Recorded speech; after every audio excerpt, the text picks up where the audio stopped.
You ever walk into a room and know someone's already decided you're guilty? That was me, stepping into the cramped Fairview County courtroom holding just one piece of paper, while across the aisle sat Loretta Vance, president of the High Pines HOA, with two rolling suitcases full of binders.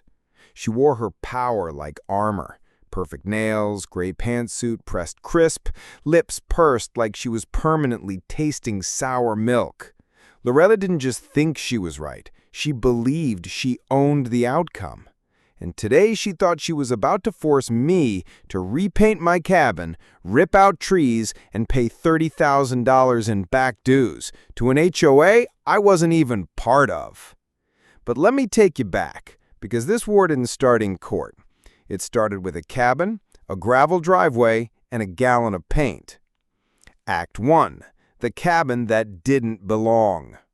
For 15 years, I saved for my dream, 5 acres just beyond the High Pines subdivision. Their homes were beige, golf carts buzzing like bees, manicured lawns that looked like cutouts from a magazine. My place? A green-painted cabin tucked into the trees, gravel path, wraparound porch. I wanted quiet, not conformity. But quiet doesn't sit well with people like Loretta. The first day she marched up my driveway, clipboard in hand, sunglasses perched like a crown. No knock, no hello, just, "Your cabin is non-compliant, your driveway is unapproved, and that green paint jarringly unnatural." I smiled. "Ma'am, I'm not in your HOA." She blinked, confused, then smirked. "That's debatable." That was the day she decided I was an enemy. Act 2. Death by paper cuts. The letters came fast. HOA letterhead, fake citations, no unapproved landscaping, no natural wood finishes, even one ordering me to remove my fire pit for disrupting visual continuity. I ignored them, thought she'd give up. Instead, she doubled down. Neighbors later told me she gave a slideshow at a community meeting about my property, complete with dramatic music. She hired a surveyor to comb my fence line. She dug up a dusty 1996 planning map and decided it made me hers. Then came the lawsuit. 23 pages, accusing me of violating 12 HOA rules, owing $32,450 in back dues, requiring repaint in High Pines beige or driftwood taupe, and cutting down any tree taller than 12 feet near my cabin. A joke, except jokes don't come with court summons. Act 3. The Courtroom Showdown. That morning, Loretta strutted in 45 minutes early, dragging those suitcases stuffed with color-coded binders like she was presenting a case at the Supreme Court. Me, I had one manila folder with one page inside. The judge entered, Patricia Steinberg, tough as steel, known for slicing through nonsense. Loretta leapt up, voice trembling with excitement, and rattled off a speech about property values, aesthetic harmony, and destabilization of community standards. She went on for 3 solid minutes. When she finished, she looked smug, like she'd already won. Then Judge Steinberg turned to me. I stood, handed her my paper.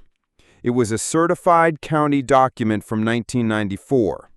Plain as day. My land was subdivided before High Pines HOA ever existed. Explicit language. This parcel shall not and will not be subject to HOA covenants or restrictions.